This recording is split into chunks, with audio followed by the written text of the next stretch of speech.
Have you ever helped a stranger, only to discover that your kindness changed your entire life?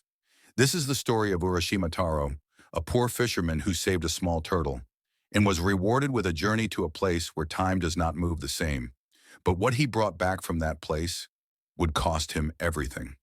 Long ago, in a quiet seaside village in Japan, lived a young fisherman named Urashima Taro. Urashima was not rich. His fishing net was old.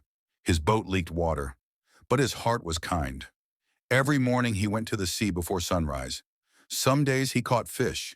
Some days he returned with nothing. Yet Urashima never complained. One afternoon, as he walked along the beach, he heard loud laughter. A group of village boys were kicking a small turtle, pushing it back and forth like a toy. The turtle tried to crawl away, but it was too weak. Urashima shouted, "Mog, stop! That is a living creature!" The boys laughed and ran away. Urashima picked up the turtle gently and carried it to the water. "Go," he said softly. "Be safe." The turtle turned back and looked at him, almost like it understood.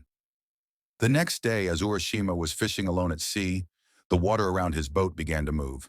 The waves became calm, too calm. Then a giant turtle rose from the ocean.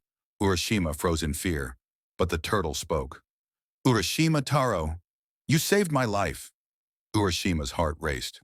"I am no ordinary turtle," it continued. "I am a servant of the Dragon Palace, home of the Sea King. As a reward for your kindness, the princess invites you to visit." Before Urashima could speak, the turtle pulled him into the sea. Instead of drowning, he began to breathe.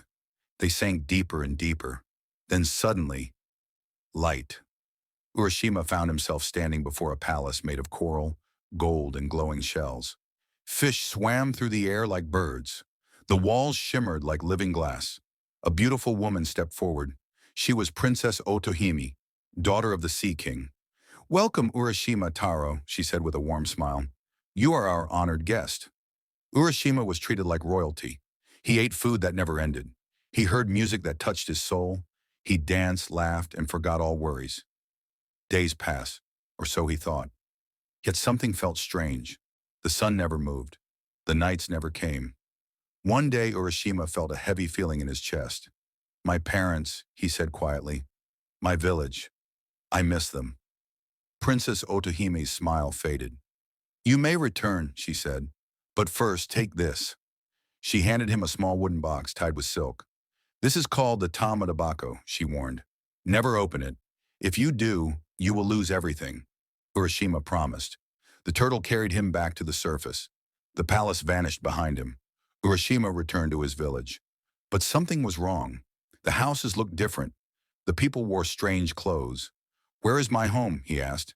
The villagers stared at him like a ghost. An old man stepped forward. "That name, Urashima Taro," he whispered. "He disappeared hundreds of years ago." Urashima fell to his knees. Only 3 days had passed in the Dragon Palace. But in the human world, 300 years had gone by. Everyone he loved was gone. Urashima stood alone by the sea. The box felt heavy in his hands. "Maybe this can help me," he thought. "Maybe it can take me back." He remembered the warning, but loneliness was stronger than fear. Slowly, he opened the box. White smoke poured out. Urashima screamed as his body aged in seconds. His hair turned white. His back bent. His strength faded.